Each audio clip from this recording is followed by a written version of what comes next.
and welcome to Josef's Model Railway and Toy Room. Thank you so much, as always, for joining me. Just a little bit of housekeeping.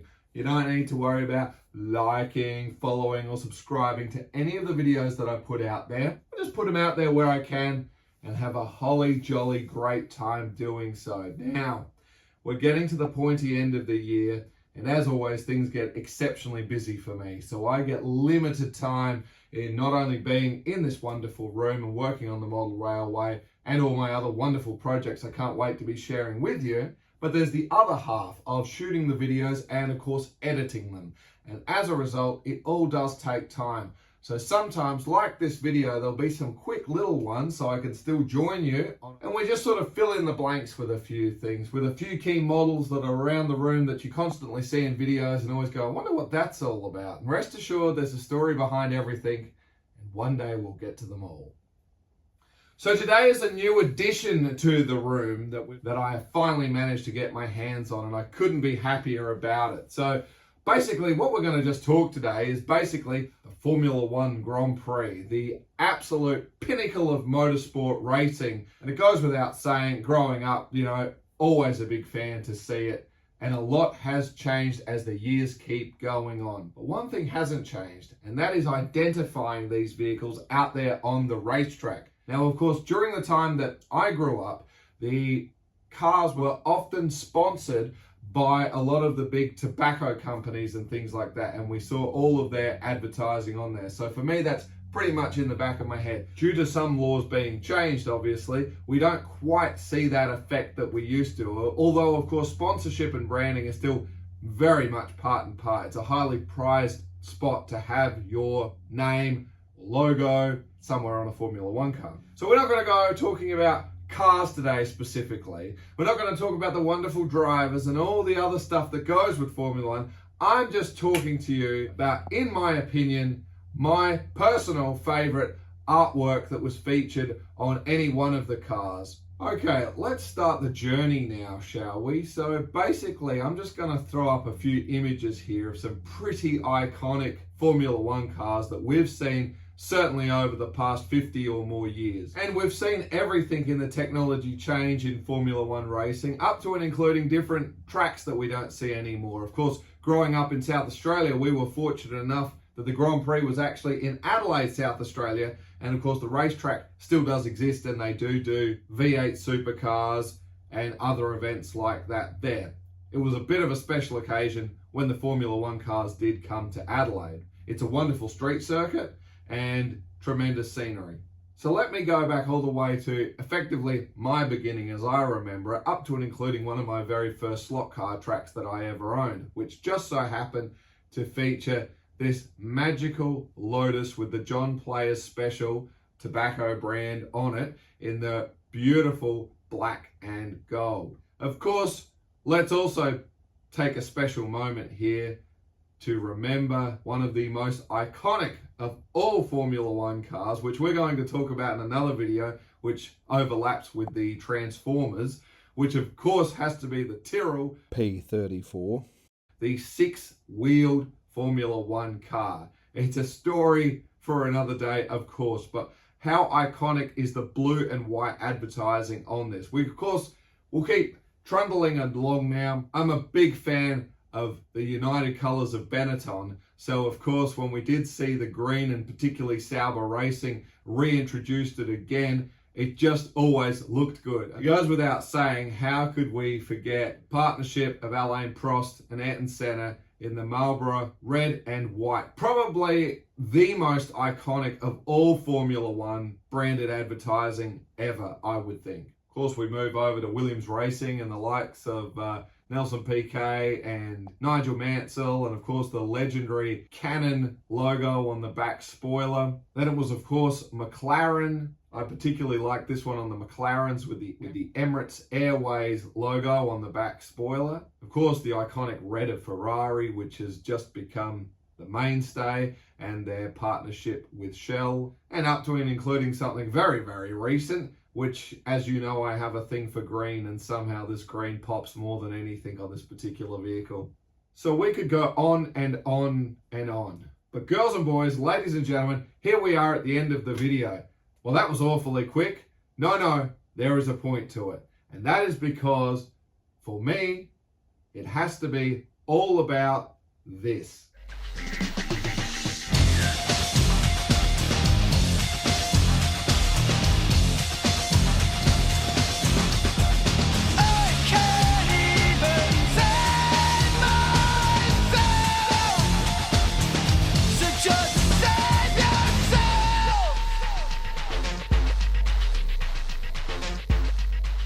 Well, here it is, the Lotus 99T. Now, this was the Ayrton Senna car from 1987. Now, there are a few variations of the particular vehicle and different model kits, but they don't exactly quite fit the advertising and color scheme quite as well as what this particular one does.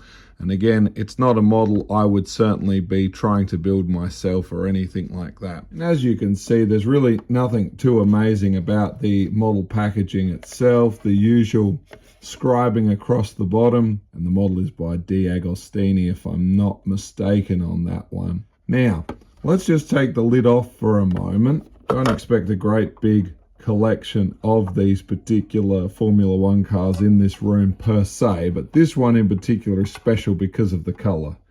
And yes, the P34. Not sure why I keep calling it a 64. It's not a gaming console.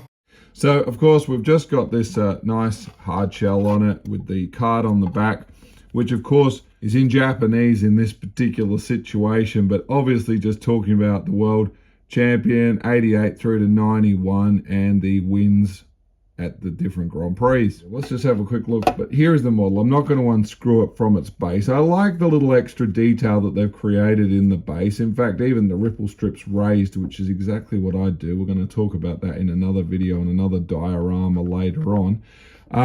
But really, it's just perfect. I mean, of course, because it's elevated, it did have a bit of a rough ride over here to Australia. In fact, if you have a look at this picture on the box, it got a one heck of a dent, but thankfully it was well cushioned inside. On this particular display, the wheels are not exactly touching, but that's not a bad thing because I'd prefer that it's nice and sturdy sitting there. The wheels, of course, do spin.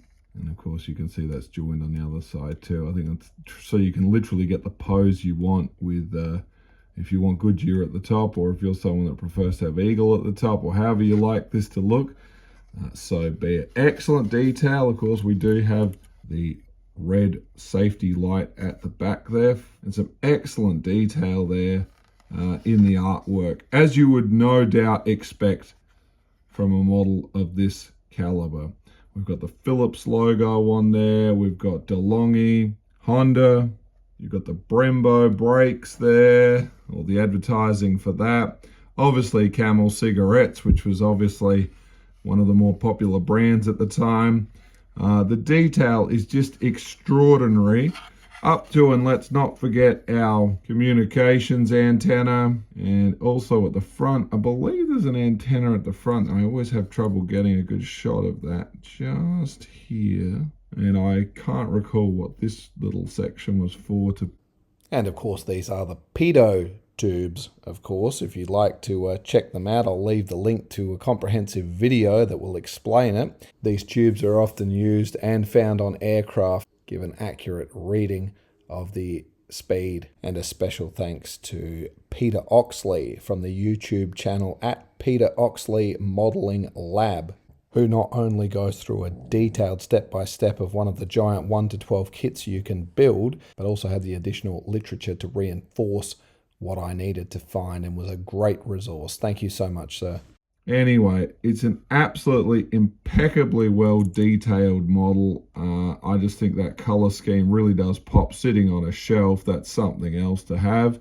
And I really can't say enough good things about this particular Formula One car. So if you're a fan and you haven't seen this one might definitely be worth checking out. In the meantime, we're going to be talking more about some of these model vehicles and dioramas in a later video. But thank you so much for joining me and having a look at this wonderful piece of history of Formula One racing.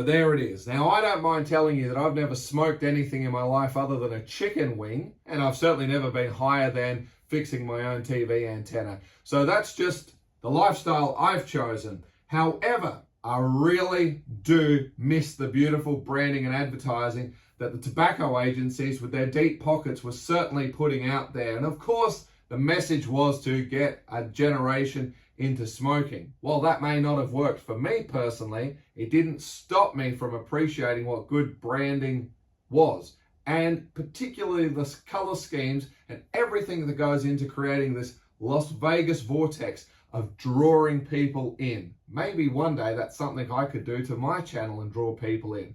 Unlikely, especially at the start, since I'm telling you don't follow and like.